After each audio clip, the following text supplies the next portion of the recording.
Bonjour, dans le chapitre ACP, nous avons travaillé à synthétiser les variables, c'est-à-dire à réduire le nombre de colonnes de notre tableau de données. Dans cette deuxième partie, nous allons regrouper les lignes, c'est-à-dire que nous allons créer des groupes d'individus. Précisément, nous allons voir un des types de partitionnement qui est la classification ascendante hiérarchique. On distingue essentiellement deux types de classification, supervisée et non supervisée. Dans la classification supervisée, on dispose d'éléments déjà classés et on veut classer un nouvel élément.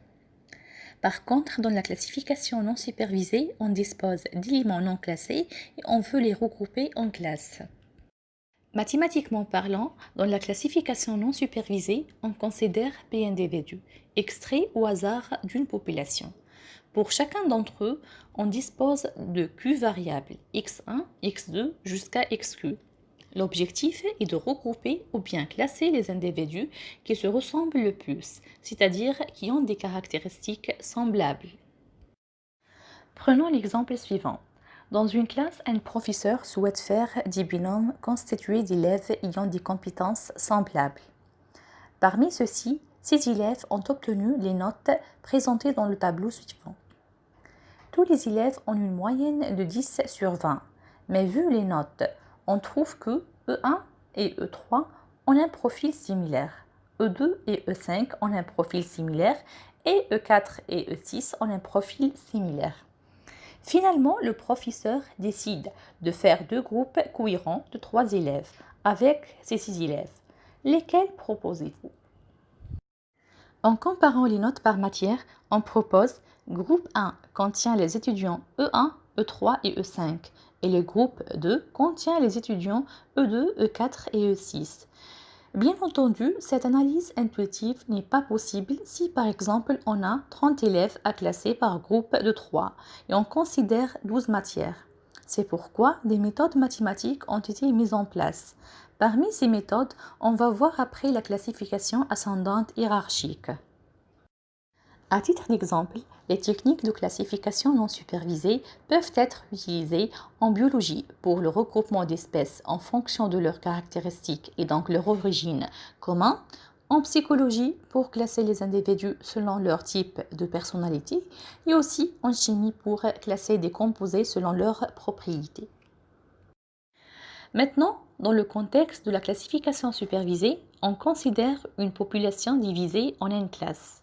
On dispose de P individus avec Q variable et son groupe d'appartenance et d'un nouveau individu oméga étoile avec ses valeurs de x1 jusqu'à xq mais sans connaissance de son groupe ou bien de sa classe d'appartenance. L'objectif ici est de déterminer à quel groupe l'individu oméga étoile a le plus de chances d'appartenir. Soit l'exemple suivant. Dans une classe, un professeur considère deux groupes d'élèves, G1 et G2, en fonction de leurs compétences. On dispose uniquement des notes et de l'affectation de 6 élèves. D'autre part, un étudiant de la classe E7 a les résultats suivants. À partir de ces notes, à quel groupe E7 a le plus de chances d'appartenir? La réponse n'est pas immédiate, c'est pourquoi des méthodes mathématiques ont été mises en place. La classification supervisée peut être utilisée dans une banque où une commission de crédit, par exemple, doit décider à partir de paramètres financiers si on accorde ou non un prêt à un particulier. Une autre application, étant donné un ensemble de symptômes, un médecin doit poser un diagnostic. Aussi, dans l'industrie, on peut utiliser les techniques de la classification supervisée pour identifier des visages, des empreintes digitales, rechercher des clients potentiels dans la base de données, etc. Comme nous avons déjà dit, l'objectif de la classification non supervisée est de regrouper les individus qui se ressemblent le plus. En d'autres termes, qui se ressemblent s'assemblent. Pour atteindre cet objectif, plusieurs méthodes sont possibles. Parmi elles, il y a l'algorithme de classification ascendante hiérarchique, l'algorithme des centres mobiles, l'algorithme de classification descendante hiérarchique, la méthode des nuées dynamiques, la méthode de classification floue et la méthode de classification par voisinage dense. Dans ce cours, nous allons aborder les aspects de la classification ascendante hiérarchique. L'idée de l'algorithme de classification hiérarchique est de créer à chaque étape une partition de l'ensemble des individus gamma en regroupant les deux éléments les plus proches. L'objectif est de mettre en relief des liens hiérarchiques entre les individus ou groupes d'individus et de détecter les groupes qui se démarquent le plus. La classification ascendante hiérarchique ou bien la CAH est une méthode de classification itérative dont le principe est simple. On commence par calculer la dissimilarité entre les n individus de gamma, puis on regroupe les deux individus dont le regroupement minimise un critère d'agrégation donné, créant ainsi une classe comprenant ces deux individus. On calcule ensuite la dissimilarité entre cette classe et les n-2 autres individus en utilisant le critère d'agrégation. On continue ainsi jusqu'à ce que tous les individus soient regroupés. Comme nous voyons dans cette figure, la CAH est une méthode hiérarchique qui se construit étape par étape, en partant du niveau le plus fin où chaque individu est seul dans son groupe jusqu'au niveau le plus agrégé où tous les individus sont dans le même groupe. Comme toujours, c'est plus simple avec un exemple. Prenons 10 clients pour lesquels on connaît l'ancienneté et le panier moyen. On cherche à identifier des typologies de clients. Dans l'étape 0, on considère que chaque client est seul et isolé dans son groupe. Dans notre cas, on suppose donc qu'on a 10 groupes. Dans l'étape suivante, on calcule la distance entre chaque groupe. On fusionne les deux groupes les plus proches et on va continuer cette étape itérative encore et encore jusqu'à ce qu'il ne reste plus qu'un seul groupe, réunissant tous les individus. Maintenant, comme nous avons vu dans l'algorithme de CAH, on a besoin de mesurer la distance entre deux clusters. La distance entre deux points, c'est assez intuitif, mais comme un cluster est composé de plusieurs points, il y a différentes manières de considérer une distance entre deux groupes. On les appelle les méthodes d'agrégation ou les méthodes de lien, car ce sont elles qui permettent de lier les groupes lorsque l'on construit petit à petit l'arborescence. À titre d'exemple, on cite la méthode de Word, lien complet, lien simple, lien fort, lien flexible, lien moyen, lien proportionnel. Par défaut, on préfère en général utiliser la méthode de Word. Les regroupements successifs faits à chaque étape de l'algorithme de la classification ascendante hiérarchique produisent un arbre binaire de classification appelé dendrogramme, dont la racine correspond à la classe regroupant l'ensemble des individus. Ce dendrogramme représente une hiérarchie de partitions ou groupes. Une partition naturelle se fait en coupant l'arbre au niveau du plus grand saut de nœuds. Pour bien comprendre toutes les notions déjà vues, on considère cet exemple, soit M1, M2, M3, M4, M5 et M6, 6 points que l'on veut regrouper avec l'algorithme CAH. On commence par initialiser l'ensemble P par tous les points. P est égal alors à l'ensemble de M1, M2 jusqu'à M6. On a donc 6 groupes, G1 est égal à M1, G2 est égal à M2, etc. On utilise la distance euclidienne pour calculer la distance ou la dissimilarité entre deux individus. Et pour calculer la distance entre deux groupes, on utilise la méthode de Word, telle que NG1 est le nombre d'individus dans le groupe G1, et D au carré de G1, G2 est la distance euclidienne entre les individus de G1 et G2. Donc, pour remplir la matrice carré individu-individu, on commence par la diagonale. Il est évident que la distance entre chaque point et lui-même est égale à 0, et donc les coefficients diagonaux sont nuls. Pour les coefficients en dehors de la diagonale, on utilise la méthode de Word. Par exemple, on trouve que la distance entre le point M1 et M2 est égale à 2. Aussi, la distance entre le point M5 et M6 est égale à 1, etc.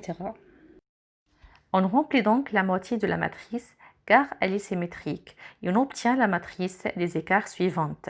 Les individus M4, M6 et M5, M6 ont l'écart le plus petit et donc ce sont les éléments les plus proches. On choisit le premier groupe et on le rassemble pour former le groupe G7. On a alors une nouvelle partition de P égale à M1, M2, M3, M5 et G7, sachant que le centre de gravité du groupe G7 est 3 sur 2, 1 sur 2. Dans l'étape 2, on calcule le tableau des écarts associés à la dernière partition. Les éléments M5 et G7 sont les plus proches. On les rassemble pour former le groupe G8, ayant le centre de gravité 5 sur 3, 0. Et donc la nouvelle partition de P est égale à M1, M2, M3 et G8.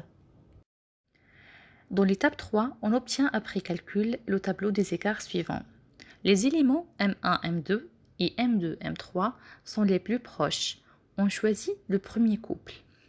On les rassemble pour former une classe J9 dont le centre de gravité est moins 2, 2. Et donc, la nouvelle partition de P est J9, M3 et G8.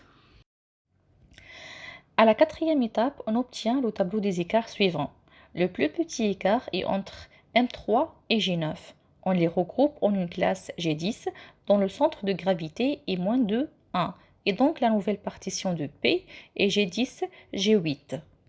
Le tableau des écarts associé à la dernière partition est le suivant. Il ne reste que deux éléments, G8 et G10. On les regroupe et cela termine l'algorithme de CAH. On peut donc construire le dendrogramme associé. La coupure de ce dendrogramme au plus écart conduit à deux classes. La première classe contient les individus M4, M5 et M6 et la deuxième classe contient les individus M1, M2 et M3. On passe maintenant à la série de TD. On commence par le premier exercice et on suit les mêmes étapes que l'exemple précédent. On a au début le tableau de données qui contient 5 individus et 2 variables. La partition des individus P est égale au début à l'ensemble W1, W2, W3, W4 et W5. Et donc, on a 5 groupes G1, G2, G3, G4 et G5. Dans l'étape 1, on obtient un groupe G6 qui regroupe les individus W1 et W3, vu qu'ils sont les plus proches. Le centre de gravité de G6 est 0,5, 0,5 et la nouvelle partition de P est W2, W4, W5 et G6. À l'étape 2, on obtient un nouveau groupe G7 qui regroupe W2 et W5, et donc la nouvelle partition est W4, G6 et G7. À l'étape 3, on obtient un nouveau groupe G8 qui rassemble W4 et G6, et donc la nouvelle partition obtenue est G7, G8. À la dernière étape, on regroupe tous les éléments en un seul groupe et cela termine l'algorithme de CAH. Le dendrogramme associé est le suivant. Comme le plus grand écart se situe entre les éléments de G7 et G8, on envisage de considérer ces deux groupes. Dans l'exercice 2, la succession des 4 dessins suivants correspond aux étapes successives d'une classification ascendante hiérarchique des 5 points M1, M2, M3, M4 et M5, progressivement regroupés en classes de 2 ou 3 points dont les centres de gravité sont notés G6, G7 et G8. La distance choisie pour cette classification qui apparaît dans les 4 matrices de distance est l'écart de Ward. Dans les matrices suivantes, on a complété les distances manquantes. Les coordonnées des points G6, G7, G8 et G9 sont respectivement 0, 1,5, 4, 4, 0,33, 1,83 et 2, 2,2. Le dendrogramme associé à cette classification est le suivant.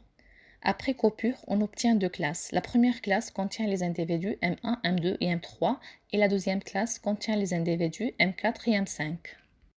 Dans cette partie, on va configurer et interpréter une classification ascendante hiérarchique dans Excel avec le logiciel Excel Stat. Remplissez d'abord votre tableau de données sur Excel, cliquez sur l'onglet Analyse de données, après sur Classification ascendante hiérarchique. Une fois le bouton cliqué, la boîte de dialogue correspondante à la classification ascendante hiérarchique apparaît. Vous devez alors sélectionner les données sur la feuille Excel. L'option Label des variables est laissée activée car la première ligne de données contient le nom des variables. Et les labels des lignes sont sélectionnés. On doit activer l'option Label des colonnes pour sélectionner la première colonne qui contient le nom des individus. Dans l'onglet Options, les options Centrer et réduire sont activées de manière à éviter que l'échelle des variables n'influe sur les résultats. La troncature automatique est demandée. Cela signifie que l'on laisse ExcelStat détermine automatiquement un nombre de groupes. Le critère utilisé dans cet exercice est basé sur l'inertie. Les calculs commencent lorsqu'on clique sur le bouton OK. Une fois les statistiques descriptives des variables affichées, les premiers résultats sont le tableau récapitulant les différentes étapes de l'algorithme et le diagramme du niveau des nœuds. Sa forme donne des informations sur la structure des données. Lorsque des sauts importants sont observés, on a une agrégation de structures homogènes. Le graphique suivant est le dendrogramme. Il représente de manière claire la façon dont l'algorithme procède pour regrouper les individus, puis les sous-groupes. Au final, l'algorithme a progressivement regroupé tous les individus. La ligne en pointillé représente la troncature et permet de visualiser que de groupes homogènes ont été identifiés. Le tableau présenté ici indique les individus qui ont été affectés à chaque classe ou bien à chaque groupe.